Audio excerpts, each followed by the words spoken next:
zvirora chichi ko why information yeyoyo iri kunyanya kuuya kuinbox kwenyu sisi? Haina kutombouya kuinbox kwangu stereki. Mama Rasta, zvakaita first day tanga tiri palive. Inini Tawazi na Menoti nemwe ani. Ndobva Tawazi anoti project yangu anditi inini Ritsi na uyu. Tawazi mbatoti mabridge boss lady na uyu project yangu vana chichichichi. And then KB ndopa akabudikira. Haana mbobvunza zvakaipa akati ko uchiri kuti project yako akaroorwa here pane tunyaya turi kufamba unzi akaroorwa here hana uroorwa. Ndobva ndapindira ndopa ndakapinda chete ipapo. Ndobva ndataura mashoko ekuti Tawazi wauri kubvunza ari loyal. Tawazi haafa akati taura. And haataure nyaya dzedu kana kuti anotora nyaya dzangu odzisa kuna uyu kana kuti kana aine international ndikatoti ndikubvunza wrong person KB kuti unzwe nyaya idzodzo ndozvandakataura. Ndobva ndabva ndadaira ndikati by the way pane munhu akandifonera achindibvunza kuti unowirirana na Tawazi mabridge akaroorwa here pane dhira ndakuita naye chichichi. Ndobva ndatongomuti ina handazvandoziva because handidi kutaura nyaya dzevanhu ende uyu munhu asi enemy yangu yeye kuti ndinomuti zvakati zvakadini. Mama Rasta handina enemy. God is my witness. Andivenge munhu, andina chigumbu nemunhu, andina ipapa nyaya idzodzi tikapedzerana handitori nenaye ngaite life yake ndoita yangu.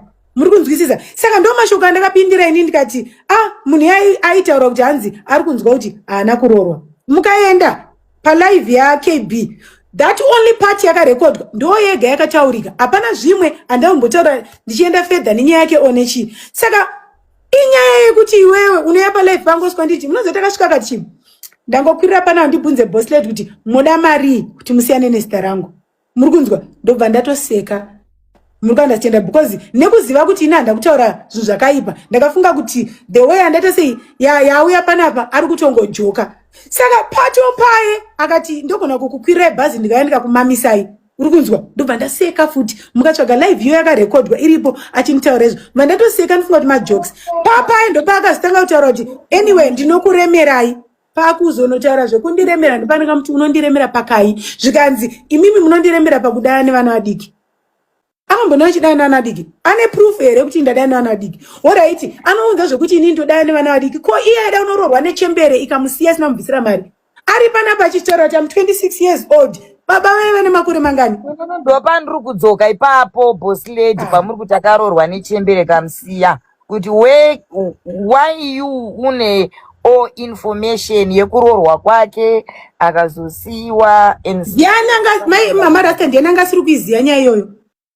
Ndiananga siri kuiziya beside vanhu vakazoya vachimunyaya vachitaura ndiananga siri kuiziya because akaitaura ega maaudio akatenderera pasocial media. Ima hamuna kuinzwa? But nobody knew the truth. Muri understand? Ende inini pandakazvinzwa zvichitaura andada kuti pandakazviudzwa andina kana kutombozvitaura palive. Musi wekutaurwa kwelive ndichiti Tawazi ataura zvinhu zvevanhu ndange ndakutozviziva kudhara but andambovhura muromo wangu ndichiti why should I mock her? Because ina ndagrudge naye ndechimumokere chii? Dai ipapo dai ndine problem naye ka paripo pandakabva ndatotaura kuti ndakazonzi zvakati. Muri understand? But andambotaura kudaro ende pakaya palive ndakatomuti you are right because ndiri muna anhu admit ndakatomuti you are right. Ndakataura nezita rako I understand I'm sorry but ndakutaura zvinhu zviri bad. That was yesterday. After all that munhu otanga ndiataka aidechi alright iye kana anga singade drama. Mama Rasta ndikaita problem nemi kana singade drama andikuinge palive ndinoya kuinbox ndoti Mama Rasta manitadzira pakati which means ndoda kutaura nemi kana tichitana sorry out of social media but izvezvizvi ndikakuti imi ndikakonema palive ndoya ndosiko kuti mosiko ndikwidza muchitofunga kuti maybe boss lady vangu yakuzondimhoresa ndobva ndati Mama Rasta ndayazokutsurai Casely ini ndakasiyana na boss lady ndamboinga iwe panapa ndauya panapa because iplatform ya boss lady ende nyaya yekuti munhu wandinoda saka ndingeda kutraya kuti ndinzwisise kuti vari kunyanya kutsamwe. Musandiganirire ngesiketi yengavi aundibvisa ndichatobve panapa.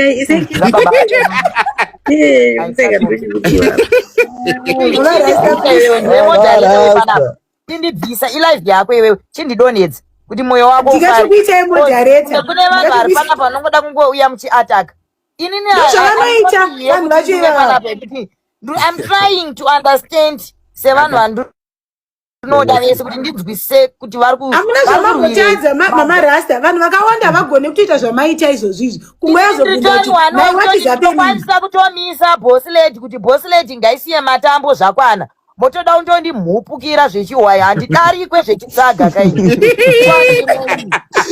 oyo mama rasta oyo chingoda kumhupuka here to get myself frustrated when I'm so happy. Vari kumhupuka here icho vangotaura kusiko rasta ndikaita problem nemi kana singade drama handidi kuingei palife ndinoya kuinbox ndoti mama rasta manditadzira pakati which means ndoda kutaura nemi kana tichiitana sorry out of social media but izvezvizvi ndikakuti imi ndikakonema palive ndoyandosikondikwidzira muchitofunga kuti maybe boss lady vangoya kuzondimhoresa ndobva ndati mama rasta ndayazokutsurai seriously ini ndakasiyana naboss lady handamboingaiwe panapa ndauya panapa because iplatform yaboss lady ende nyaya yekuti munhu wandinoda saka ndingeda kutraya kuti ndinzwisise kuti vari kunyanya kutsamwe musandiganhirire ngesketi yengavi haundibvisa ndichatobve panapa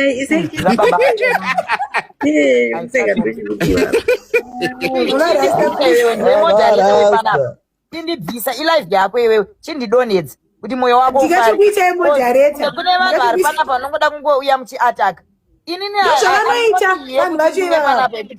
I'm trying to understand sevanhu vandinoda vese kuti ndinzwisise kuti vari hamuna zvamambotadza mama rasta vanhu vakawanda vagone kutoita zvamaita izvozvizvi kumwe yazokwanisa kutomisa boss lady kuti boss lady ngaisiye matambo zvakwana motoda kundondimhupukira zvechiwaya handidarikwe zvechitsaga kaini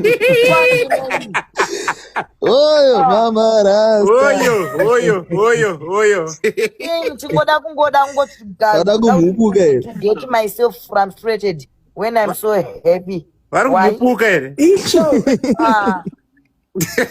vangotaura kusiko kuteerera munhu zvaari kutaura I'm trying to understand.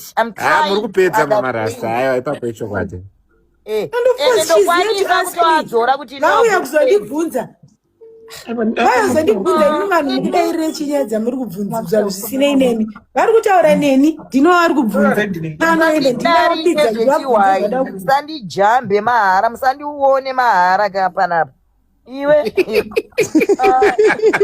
handizvonetsa nevanhu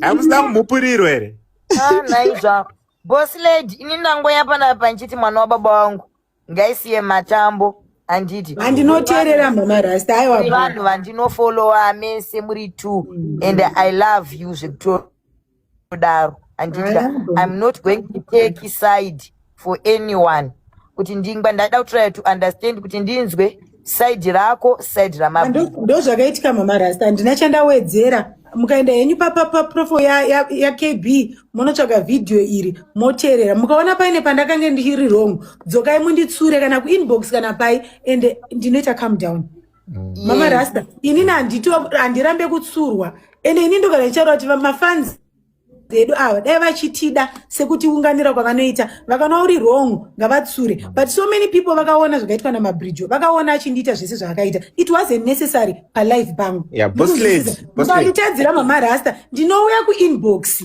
mama rasta penyu mukaandastenda saka ezvinezvi ndinoda kunzwa chinhu one thing before I'm dropping here.